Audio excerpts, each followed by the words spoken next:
सहारनपुर नगर निगम द्वारा carbon neutral Saharanpur बनाने के लिए और स्मार्ट सिटी सहारनपुर ने साइकिल के प्रयोग को बढ़ावा देने के लिए आज साइकिल रेस रखी, जिसमें नगर निगम सहारनपुर के सभी वार्डों के पार्षदों ने तथा नगर निगम कर्मचारियों और सहारनपुर निवासियों ने हिस्सा लिया। रेस का शुभारंभ सहारनपुर नगर निगम नगर आयुक्त जितेंद्र सिंह ने फीता काटकर किया। साइकिल रेस हसनपुर से प्रारंभ होकर शहर के प्रमुख रास्तों से होती हुई समाप्त हुई। नगर आयुक्त ज्ञानेंद्र सिंह ने बताया कि साइकिल को बढ़ावा देने के लिए तथा सहारनपुर में कार्बन न्यूट्रल बनाने के लिए साइकिल रेस रखी गई है। मथुरा जनपद कोसी कला के गांव के रहने वाले एक भाई ने अपनी बहन पर बहला फुसलाकर उसके साथ दुराचार करने का आरोप एक शादीशुदा पदम सिंह और उसकी पत्नी पर लगाया है। पीड़ित भाई ने इस संबंध में पति और पत्नी के खिलाफ तहरीर देते हुए कार्रवाई की गुहार लगाई है। पीड़ित भाई का आरोप है कि दोनों पति पत्नी कुछ दिनों से उसके घर के पास में आती थी, जिससे उसकी जान पहचान हो गई। शनिवार की शाम घर पर किसी भी परिजन के ना होने पर दोनों ही पति पत्नी बहला फुसलाकर उसकी बहन को घर से बाहर ले गए। घर लौटने पर जब अपनी छोटी बहन को नहीं देखा तो खोजबीन शुरू कर दी। रात्रि करीब 11 बजे मामले की जब जानकारी हुई तो पैरों तले जमीन खिसक गई और घटना की सूचना पुलिस को दी गई। मौके पर पहुंची पुलिस ने दोनों पति पत्नी पदम सिंह और राजबाला को परिजनों के सहयोग से मौके से गिरफ्तार कर लिया गया। पुलिस ने पीड़ित नाबालिग लड़की को मेडिकल परीक्षण के लिए जिला अस्पताल भेज दिया और दुराचार करने के आरोप में पकड़े गए पति और पत्नी को जेल भेजने की कार्रवाई पुलिस कर रही है। बहन सो रही थी, हम दोनों बाइक कार थे। वो लड़की को बहला फुसला के पता नहीं क्या हुआ क्या नहीं। लड़की को कौन ले गया? ये पैगाम वाली लड़की थी। क्या नाम है? राजबाला और ये पदम सिंह उसका पति। ये दोनों ले गए थे। हमें जैसे ही पता चला, मैं बाहर से आया, आके देखा तो लड़की गायब थी। फिर उसके बाद हमने देखने के बाद हमें पता चला ऐसे फिर हमने ढूंढे इधर उधर। फिर ये हमें लगभग 12:30 बजे के आसपास ही हमने शेरगढ़ रोड पर बाइक पर लड़की को रख के और पकड़ के ले जा रहे थे। हमें एक हुआ, हमने इनके पीछे बाइक लगाई। ये बाइक तेज़ भगाने लगे। आगे जाके हमने पहुँचा दिया तो वहाँ कुछ गांव के लोग थे, कुछ वहाँ पुल टूटा हुआ, वहाँ जाके रोक दिए बाकी कोई। फिर ये इस लेडी ने कपड़े वपड़े भी फाड़ लिए थे अपने कि तुम पर बलात्कार लगा दूँगी। इसका पति बोला कि कपड़े फाड़ ले, उन पर बलात्कार लगा। इतने टाइम में फिर मेरा छोटा भाई ने पुलिस PCR को लेने चला गया। PCR लेके फिर पुलिस वाले थाना महावन क्षेत्र के अंतर्गत गौशाला चौराहे पर एक दर्दनाक हादसा घटित हो गया। इस दर्दनाक हादसे में बुलेट सवार 26 वर्षीय सुमन की दुर्घटना में मृत्यु हो गई और उसके दोनों बच्चे, 3 माह की छोटी बच्ची और 3 साल की बड़ी बेटी गंभीर रूप से घायल हो गई। बताया जा रहा है कि सलमान अपने भाई प्रदीप के साथ सादाबाद से अपने ससुराल बाहर जा रहा था। जैसे ही महावन थाना क्षेत्र के अंतर्गत गौशाला चौराहे पर पहुंचे तभी पीछे से आ रहे ट्रक ने मोटरसाइकिल में टक्कर मार दी, जिससे बुलेट पर बैठी सुमन वहीं पर गिर पड़ी और उसके ऊपर से ट्रक होकर गुजर गया और मौके पर ही उसकी दर्दनाक मौत हो गई। मृतक परिजनों द्वारा थाने में ट्रक चालक के खिलाफ तहरीर दे दी गई है और पुलिस ने ट्रक को अपनी हिरासत में ले लिया, जबकि चालक मौके से फरार हो गया। जैसे गौशाला तिराही से मैं गोकुल फेरा की तरफ मुड़ा था तो पीछे से एक तेज रफ्तार ट्रक, तो उसने पीछे से टक्कर मार दी। मेरी बहन की मौके पर मौत हो गई। कहाँ से कहाँ जा रहे थे आप? मैं सादाबाद से बहेज डी के जा रहा था। अच्छा, क्या बजे करीब की घटना है ये सुबह 7:30-8 बजे करीब की है। अच्छा, ट्रक पकड़ लिया फिर? हाँ, ट्रक पकड़ लिया है। क्या नाम था बहन का? कितने लोग थे गाड़ी पे? गाड़ी पे मेरी बहन थी और उसके 2 बच्चे थे। अच्छा, बच्चों की स्थिति कैसी है? बच्चों की स्थिति गंभीर है, वो गोपी कृष्णा हॉस्पिटल में इलाज चल रहा है उनका। महावन थाना क्षेत्र के अंतर्गत महावन के प्रेम नगर के समीप मुख्य मार्ग पर 11,000 विद्युत तार में अचानक आग लग गई। यह आग उस पेड़ के सहारे लगी जिस पर से तार गुजर रहे थे। इसी बीच पेड़ का एक हिस्सा सड़क के बीचों बीच आ गिरा और वहां से गुजर रहे बाइक सवार लोग बाल बाल बच गए, लेकिन विद्युत तार की चिंगारी से पेड़ में लगातार आग लगती रही, जिसकी सूचना स्थानीय लोगों द्वारा विद्युत विभाग को दी गई, लेकिन समाचार लिखे जाने तक विद्युत विभाग का कोई भी कर्मचारी वहां पर नहीं पहुंचा। जिसको लेकर एक स्थानीय व्यक्ति से जब बात की गई तो उसने बताया, ये आग से लग रही है ना, बिजली के तार से ये डाल जली है ऊपर वाली और जड़ गिरी है नीचे। तो कोई हादसा हुआ क्या? नहीं, हादसा बच गया। बाल वाल मोटरसाइकिल वाला बाल वाल बचा है। अच्छा। अच्छा, मतलब वो निकल गया तुरंत। निकल गया, उसका निकलना हुआ है, इसका गिरना हुआ है। उत्तर प्रदेश के जिला मथुरा अंतर्गत तहसील गोवर्धन की नैनूपट्टी के गांव नगला खुटिया में शहीद पुष्पेंद्र सिंह के परिवार और ग्रामीणों द्वारा मुख्यमंत्री कार्यालय और डीएम साहब को लिखित रूप में ज्ञापन दिया गया था कि गांव में पेयजल व्यवस्था कराई जाए और गांव की गलियां और नालियां तथा रोड बनवाई जाए और शहीद गेट और शहीद स्थल का विकास कराया जाए। जब यह ज्ञापन मुख्यमंत्री तक पहुंचा तो उपरोक्त कार्यों की पूर्ति हेतु संबंधित कार्यालय को निर्देश दिए गए, लेकिन कोई भी अधिकारी गांव में ना तो विकास कार्य कराने आया और ना विकास कार्यों की समीक्षा करने के लिए पहुंचा, जिसको लेकर ग्रामीणों का कहना है कि ऊपर से ऊपर ही कागजों में कार्रवाई कर दी गई। अभी तक कोई भी कार्रवाई ग्राम विकास तक नहीं हुई। ना तो गाँव में पीने के लिए कोई व्यवस्था है और ना ही गाँव की गलियाँ ही बनी हैं।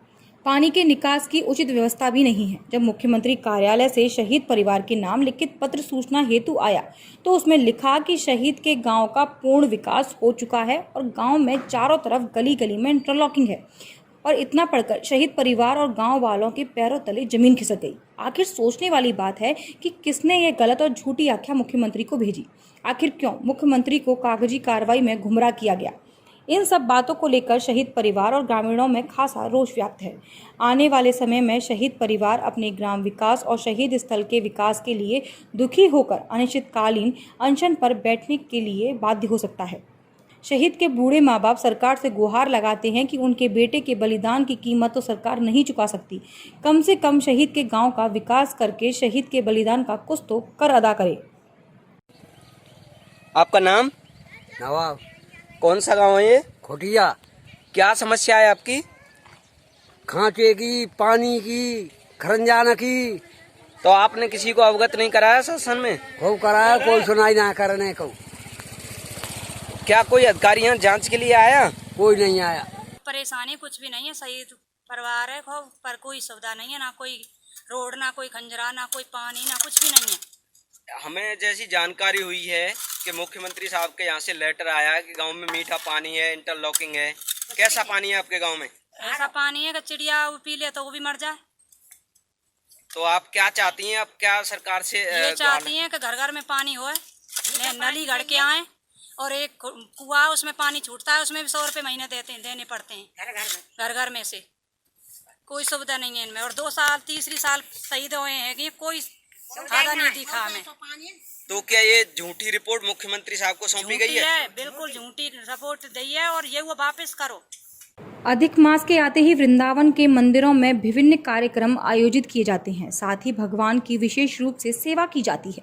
इसी के चलते विश्व प्रसिद्ध ठाकुर राधा वल्लभ लाल मंदिर में पुरुषोत्तम मास बड़ी धूमधाम के साथ मनाया जा रहा है, जिसपे ठाकुर राधा वल्लभ लाल प्रत्येक दिन अलग अलग रूप धारण कर भक्तों को दर्शन दे रहे हैं।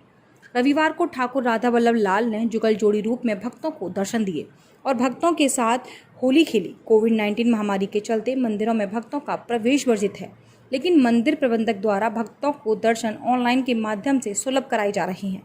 पुरुषोत्तम मास के बारे में बताते हुए सेवायात मोहित गोस्वामी ने कहा कि राधा वल्लभ लाल को लाड़ लड़ाने के लिए साल के सारे उत्सव मनाए जाते हैं। आपने होली डोल, बंगला, झूला, होली और बसंत, अन्नकूट, दीपावली, सारे उत्सव जो साल के हैं वो मनाए जाते हैं। जी, मतलब जो 1 महीने के अंदर सारे उत्सव मनाए जाएंगे? 1 महीने में लगभग सारे उत्सव होते हैं। और ये तो इसलिए है, सारे उत्सव का कारण एक ही है, क्योंकि 3 साल में जो तिथियां क्षय होकर ये इकट्ठा हुआ, अधिक मास जो बनता है, तो वो सबका जो हिस्सा चुराया गया था, जो गायब हुआ था, वो सबको हिस्सा यहाँ पे बांट दिया जाता है। जैसे सावन में कोई तिथि गायब हुई तो वो यहाँ हो गया उसका। तो कहने वाला ये है कि भक्तों को पूरे साल भर के दर्शन होंगे, भक्त अपने आप को किरदार करेंगे। आप साल भर के सारे दर्शन इस समय होते हैं। वृंदावन अडल्ला चुंगी परिक्रमा मार्ग स्थित नगर निगम मथुरा वृंदावन द्वारा सड़क किनारे व्यापार कर रहे ढकेल व्यापारियों को लाउड स्पीकर के माध्यम से हटाने की सूचना दी गई थी, जिसको लेकर सभी ढकेल व्यापारी आक्रोशित हो उठे और नगर निगम के खिलाफ जमकर नारेबाजी कर विरोध प्रदर्शन किया। साथ ही उनका कहना है कि अधिक मास प्रारंभ हो गया है। कोरोना महामारी के चलते सभी लोग बेघर हो गए, किसी भी व्यक्ति की आर्थिक स्थिति ठीक नहीं है। ऐसे में अधिक मास में यदि वह ढकेल नहीं लगाएंगे तो कहां जाएंगे। उनकी प्रशासन से मांग है कि उनको भी व्यापार करने के लिए 3 फुट की जगह प्रदान की जाए। इस बारे में जानकारी देते हुए प्रदर्शनकारी ने बताया कि आंदोलन हो गया है गरीबों के बेरोजगारी के लिए। 6 माह से दुकान बंद है, धंधा बंद है, मंदिर बंद है, सब बंद है। अब ये 3 साल में एक बार अधिक मास आता है। लोग अधिक मास की आस कर रहे हैं कि अधिक मास में कुछ पैसा कमा लेंगे तो जो दुकानदार मतलब किराएदारों का जो बाकी है कुछ दे देंगे, बच्चों को रोजी रोटी कमा लेंगे। अब प्रशासन कह रहा है नहीं बिल्कुल कोई नहीं लगेगा। हम तो कह रहे हैं प्रशासन क्या नहीं लगेगा, आज कुछ नहीं लगेगा। मैंने किनारे पर अगर थोड़ी सी अनुमति दी जाए, किनारे पर साइड में लगाए हैं तो मतलब उनका भी रोजी रोटी चल जाए, उनका भी काम चल जाए। तो गरीबों को गरीब आदमी बेचारे कहाँ जाएंगे, उनका धंधा पानी नहीं है, बिल्कुल बेरोजगार है, सड़क पर आ गए हैं सब लोग। अब क्या करेंगे बताओ, कैसे करें, इसका समाधान क्या है? कौन लोग आए थे हटाने के लिए? नगर निगम पाले क्या नाम है ऑटो में ये बैटरी रिक्शा में लाउड स्पीकर लगाने के क्या हटाने के लिए आए, हल्ला मचा रहे थे। बोले नहीं बिल्कुल कोई नहीं, कल चालान कर दिए। क्या मांगे अब आपकी? मांग ये है कहीं उनको तो 3 फुट की जगह दी जाए किनारे पे लगाने की, जो इनकी रोजी रोटी चल सके, उनका काम चल सके। आज उप जिलाधिकारी इगलास व क्षेत्राधिकारी इगलास की अध्यक्षता में इगलास कोतवाली में थाना दिवस आयोजित किया गया। उप जिलाधिकारी इगलास कुलदेव सिंह व क्षेत्राधिकारी परशुराम सिंह द्वारा थाना दिवस में आए हुए फरियादियों की शिकायतों को काफ़ी गंभीरतापूर्वक सुना गया। वहीं उप जिलाधिकारी इगलास कुलदेव सिंह व क्षेत्राधिकारी परशुराम सिंह ने थाना दिवस में आई एक पीड़ित महिला की शिकायत का संज्ञान लेते हुए तत्काल में पुलिस फोर्स के साथ राजस्व टीम को मौके पर भेजा। वहीं राजस्व टीम को निर्देशित किया गया कि तुरंत पीड़ित महिला की शिकायत का निस्तारण कर उप जिलाधिकारी कार्यालय पर रिपोर्ट प्रेषित करें।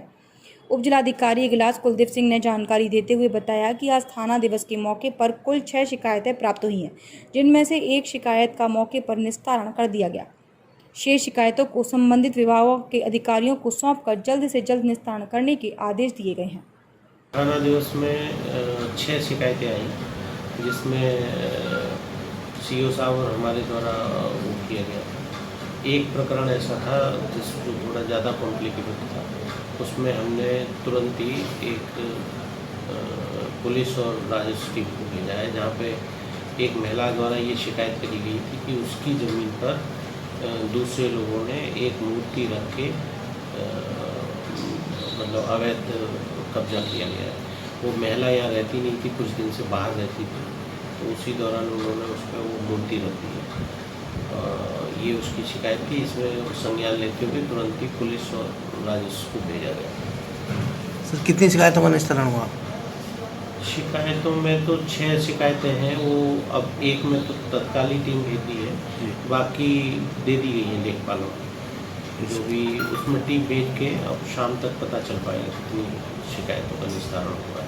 आगामी एमएलसी चुनावों की तैयारियों को लेकर भारतीय जनता पार्टी काफ़ी गंभीर दिखाई दे रही है। वहीं एमएलसी चुनावों की तारीख अभी तय नहीं हुई, परंतु भारतीय जनता पार्टी के कार्यकर्ताओं ने तैयारियां शुरू कर दी हैं। इसी विषय में अलीगढ़ के सर्किट हाउस में एक विशेष बैठक का आयोजन किया गया, जिसमें भारतीय जनता पार्टी के सभी कार्यकर्ता मौजूद रहे, जिन्होंने अपनी बात रखते हुए कहा कि तैयारियां पूर्ण कर ली गई हैं, जो भी कमियां हैं वह जल्दी ही पूरी कर ली जाएंगी। इस बैठक के मुख्य अतिथि रजनीकांत महेश्वरी रहे। आगरा क्षेत्र से शिक्षक स्नातक क्षेत्र के लिए और स्नातक क्षेत्र के प्रत्याशियों के समर्थन में भारतीय जनता पार्टी के क्षेत्रीय अध्यक्ष आदरणीय रजनीकांत महेश्वरी द्वारा दी जा रही है, जिसमें अलीगढ़ और कासगंज और हाथरस एटा के कार्यकर्ता हैं और सारी जो संगठन की तैयारियां लगभग चुनाव की पूर्ण हो चुकी हैं। उसी की तैयारियों को लेकर समीक्षा बैठक का आयोजन किया गया है। अपने क्या क्या लोग विचार अभी बैठक प्रारंभ हुई है। अभी बैठक में व्रत रखा जा रहा है, किस जिले में किस किस पर क्या जिम्मेदारी है, कितने बूथ बनाए गए हैं, किस प्रकार उन बूथों के पन्ना प्रमुख और सारी चीज़ें उसको लेकर आज की तैयारी है। पुरुषोत्तम मास बड़ा ही आस्था वाला माह होता है, जिसमें ब्रजमंडल में प्रत्येक व्यक्ति मंदिरों में जाकर पूजा अर्चना करता है और परिक्रमा लगाता है।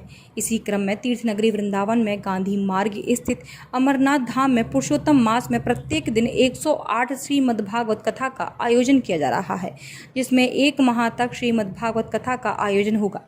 रविवार को कृष्ण कृपा धाम के महाराज ज्ञानानंद जी ने दीप प्रज्वलन कर भागवत कथा महोत्सव का उद्घाटन किया और भागवत कथा का श्रवण भी किया।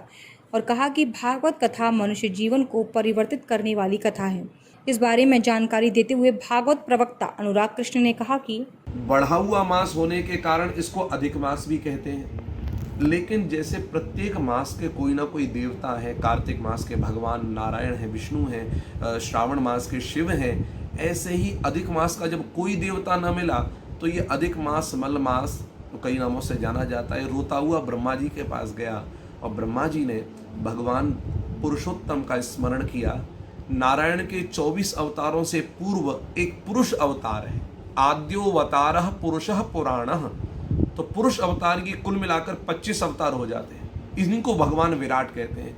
तो जब रोने लगा कि क्या महाराज मैं तो अनाथ रह गया, सब मास के अपने अपने देवता हो गए, मेरा देवता कोई नहीं है। तब भगवान पुरुषोत्तम ने कहा कि भैया तुम्हारा कोई देवता नहीं है, तुमने कैसे कह दिया, जगन्नाथ की भूमि पर कोई अनाथ रह नहीं सकता। तो आज से इस अधिक मास का देवता पुरुषोत्तम पुरुष कहलाएगा, नारायण। तो भगवान पुरुषोत्तम के इस मास का आराध्य होने के कारण इस मास को पुरुषोत्तम मास भी कहने लगे। लेकिन इस मास में कोई भी शुभ कार्य नहीं किए जाते। शुभ कार्य का मतलब संसार की कोई कामना से कोई काम नहीं करना चाहिए। आध्यात्मिक उत्थान के लिए, जीव कल्याण के लिए ही कार्य करना चाहिए, क्योंकि हम जीवन भर कामनाओं में उलझे रहते हैं। ये कामना वो कामना ऐसी है जैसे एक पहाड़ खत्म नहीं हुआ कि दूसरा पहाड़ दिखने लग गया। आज आपकी एक कामना पूरी होगी, दूसरी कामना तैयार हो जाएगी। भगवान ने कहा कम से कम 3 वर्ष में 1 महीना तो ऐसा जियो कि जिसमें कोई कामना मन में ना रहे, सब केवल भावना समर्पित भाव की हो। तो यह पुरुषोत्तम मास वही है जिसमें लौकिक संसार की कोई कामना नहीं होती, जीव मात्र के उत्थान की कामना से यह पुरुषोत्तम मास जाना जाता है। अमरनाथ धाम में क्या क्या कार्यक्रम आयोजित किए गए? और अमरनाथ धाम में भगवत कृपा से लगभग 200 पारायण हो रहे हैं। इस पूरे मास में 200 पारायण होंगे, परंतु जैसा कोविड-19 का यह महामारी का समय है, इसमें आपको सुरक्षा भी रखनी है। लॉकडाउन भले ही खुल गया है, लेकिन सरकार की गाइडलाइंस का पालन भी करना चाहिए। अतएव इतने बड़े प्रांगण में और सोशल डिस्टेंसिंग को थोड़ा मानते हुए, उसको फॉलो करते हुए लगभग 50 ब्राह्मण यहाँ पर 1 महीने के लिए बैठ गए हैं। तो 50 ब्राह्मण के बैठने से हर हफ्ते का 1 पारायण होगा, तो 50 पारायण हो जाएंगे। इस प्रकार से 4 हफ्ते में पूरे 200 पारायण हो जाएंगे। तो श्रीमद् भागवत महापुराण के ये पारायण रखे हैं और इसमें संकल्प 108 ब्राह्मणों ने समस्त विश्व से ये महामारी दूर हो और जीव मात्र का उत्थान हो, कल्याण हो, इस भावना से 108 ब्राह्मण पाठ कर रहे हैं, जिनके प्रधान यजमान श्री राधा माधव युगल बिहारी सरकार हैं। बाकी के जो बचे हुए विप्र हैं वे किसी न किसी आयोजक, किसी न किसी यजमान के मनोरथ को पूर्ण करने के लिए बैठे हुए हैं। सहारनपुर में शाकंभरी शुगर मिल चलाने की मांग को लेकर जल्द मीटिंग का आयोजन किया जाएगा। क्षेत्र की एकमात्र औद्योगिक इकाई Shakambhari sugar and allied industries Todpur को चलाने की मांग को लेकर लंबे अरसे से किसान इंतजार कर रहे हैं। इसके चलते किसानों एवं कर्मचारियों के द्वारा बीते वर्ष में आमरण अनशन, भूख हड़ताल, धरना प्रदर्शन एवं लंबे समय तक आंदोलन चलाया गया था, लेकिन उसके बावजूद अभी तक शाकंभरी शुगर मिल चालू नहीं की गई। जबकि क्षेत्र के किसानों के द्वारा स्थानीय प्रशासन से लेकर मुख्यमंत्री योगी आदित्यनाथ, गन्ना मंत्री सुरेश राणा एवं तत्कालीन सांसद राघव लखनपाल शर्मा एवं अन्य जनप्रतिनिधियों को अवगत कराया गया, लेकिन उसके बावजूद भी मिल प्रबंधन तंत्र किसानों की समस्याओं को दरकिनार करते हुए अपनी हठ धर्मिता पर कायम है। क्षेत्रीय किसानों के द्वारा अपनी बहुमूल्य उपजाऊ भूमि फैक्ट्री प्रबंधन तंत्र को कौड़ियों के भाव इसलिए दी गई थी ताकि क्षेत्र के किसान मजदूर अपने घरों के चूल्हे सही तरीके से चला सकें और अपनी जीविका चला सके। लेकिन मिल प्रबंध तंत्र के द्वारा पिछले करीब 6 वर्षों से फैक्ट्री को बीमार घोषित कर क्षेत्र के किसानों एवं मजदूरों के साथ धोखा कर रहा है, जिसे किसी भी सूरत में बर्दाश्त नहीं किया जाएगा। इसी को लेकर भारतीय किसान यूनियन के सहारनपुर मंडल के अध्यक्ष पद्म प्रकाश शर्मा के नेतृत्व में आज मिल गेट पर धरना स्थल का निरीक्षण किया एवं जल्द ही मिल गेट पर भव्य मीटिंग का आयोजन करने की बात कही। जी आपका नाम? पद्म प्रकाश शर्मा, भारतीय किसान यूनियन मंडल अध्यक्ष हूँ अम्बावस गुट से। और यहाँ आज इसका टोडरपुर मिल पर जो हमारा धरना स्थल है इसका निरीक्षण कराया गया, क्योंकि किसानों ने कुछ हमें फ़ोन करके कहा कि इस पर जो है हट कर दोबारा मीटिंग रखी जाएगी। और अब साफ़ सफाई इसी का आज निर्णय लिया जाएगा बहुत ही जल्द। अभी 2-4 दिन में ही बहुत जल्द मीटिंग रखी जाएगी और बहुत ही अहम मीटिंग होगी जो ऐतिहासिक मीटिंग है किसानों की। क्या रणनीति होगी? उसमें मीटिंग में ही तय करा जाएगा कि अगर ये मिल नहीं चलाया जाता तो क्या रणनीति तय करी जाएगी। सहारनपुर जिला अस्पताल के महिला अस्पताल में तैनात वार्ड आया पर प्रसव पीड़िता के परिजनों से 10,000 रुपये मांगने का आरोप लगा है, जिसमें रुपए न देने पर उनके साथ गाली गलौज कर अभद्र व्यवहार किया गया। इसको लेकर प्रसव पीड़ित के परिजनों ने सीएमओ को शिकायती पत्र देकर कार्रवाई की मांग की। आपको बता दें कि सहारनपुर के गांव कपूरी गोविंदपुर निवासी प्रदीप की पत्नी पारुल को प्रसव पीड़िता के चलते परिजनों द्वारा जिला अस्पताल में भर्ती कराया गया था। पीड़िता के ससुर महेंद्र सिंह ने बताया कि बड़े ऑपरेशन से उसने बेटे को जन्म दिया है। शिकायती पत्र में कहा गया है कि वार्ड में तैनात वार्ड आया मीनू द्वारा उसके पिता महेंद्र सिंह से 10,000 रुपये की मांग की गई। जब उन्होंने रुपए देने से मना कर दिया तो वार्ड आया द्वारा उनके परिजनों के साथ अभद्र व्यवहार किया गया। इसको लेकर परिजनों द्वारा देवबंद विधायक ब्रजेश व मुख्य चिकित्साधिकारी डॉक्टर BS सोडी को शिकायती पत्र दिया गया, जिसमें वार्ड आया के खिलाफ कार्रवाई की मांग की गई है। हैरानी की बात तो ये है कि महिला जिला अस्पताल में यह कोई पहला मामला नहीं है। पहले भी इस तरह प्रसव के दौरान पैसे मांगने की कई मामले सामने आ चुके हैं। उसके बावजूद भी इस तरह के लोग सुधरने का नाम नहीं ले रहे। और उन्होंने शिकायत की है, शिकायत लेने के दबाव बना रहे हैं और बंद बना रखा है उन्होंने। नहीं, बिल्कुल ये शिकायत बिल्कुल निराधार है कि हम यहाँ से अस्पताल से किसी ने भी 10,000 रुपये मांगे हैं, ऐसा कुछ भी हमारी नॉलेज में या वैसे भी वास्तव में कुछ किसी ने नहीं मांगे। और ये दूसरी बात कि इनको बंधक बनाया जा रहा है, ऐसा नहीं है। एक्चुअली प्राइवेट में इन्होंने कमरा लिया हुआ है प्राइवेट में, तो ये अच्छे से रह रहे हैं और प्राइवेट वालों को हम थोड़ा सा और ज़्यादा तवज्जो देते हैं। तो इसलिए हम सोच रहे थे कि इनके टाँके काट के अभी पूरे 8 दिन नहीं हुए हैं, इसलिए 8 दिन बाद कांटे कटवा के इनको डिस्चार्ज किया जाए, बस। और कोई हमारी ऐसी और कोई मंशा नहीं है और हमारा कोई इरादा जी। हम लड़के की बहू पर बच्चा हो तो उसे लेकर आए थे 15 तारीख में यहाँ।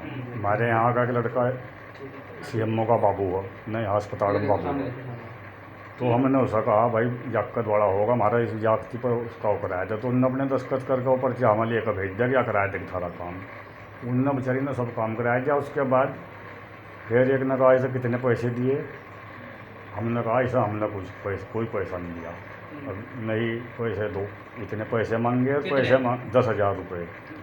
अच्छा, और फिर मुझे चौकीदार पर धक्के दबा के बाहर करवा कमरे में से। प्राइवेट हमारा कमरा था, हमने तो इसी वजह से प्राइवेट कमरा लिया था। मगर लड़की रहेगी मैं तो उसको भी यहाँ पड़ता। शिकायत तो पर्चा दे दिया। मतलब मैं जो करी थी CMO पर भी करी थी, मुख्यमंत्री पर भी करी थी, कमिश्नर पर भी करी थी, कई जगह करी थी। यार इसमें खर्च के ज़्यादा हो। तो फिर उसके बाद क्या कह रहे हैं? भाई बनो कह रहे छुट्टी तुम्हारी छुट्टी तो जी होगी जी, वो हो जाएगा फैसला है। तो नहीं जो ना मगर यो महीना बिना वो फैसला में छुट्टी करवाता बिन थारे पर तो बंधक बना लिया जी। हाँ पड़ा जी, मगर इन्हें छुट्टी तो 2 कम तक हम यहाँ जो पड़ी हैं। आपकी कुंडली में छिपा है जीवन का हर राज। पाएं अपनी सभी समस्याओं का समाधान ज्योतिष भूषण आचार्य पंडित अश्विनी कृष्ण जी से। जानिए अपने जीवन का रहस्य, कैसे चमकेंगे आपकी किस्मत के सितारे, कैसे होंगे आपके वारे न्यारे। यहाँ आपको मिलेगा कुंडली विश्लेषण, हस्तरेखा, प्रश्न कुंडली, वास्तु दोष, पितृदोष, मांगलिक दोष, काल्प सर्प दोष, धन संपत्ति योग, पैतृक संपत्ति, माता पिता सुख, संतान सुख और भी बहुत कुछ। तो आज ही संपर्क करें ज्योतिष भूषण आचार्य पंडित अश्विनी कृष्ण जी से। आप इनके मोबाइल नंबर पर भी संपर्क कर सकते हैं। इनका संपर्क सूत्र है 7415402648 व 9927126607। तो आज ही संपर्क करें और जानें अपने बिगड़े हुए ग्रहों एवं नक्षत्रों को कैसे संभालें।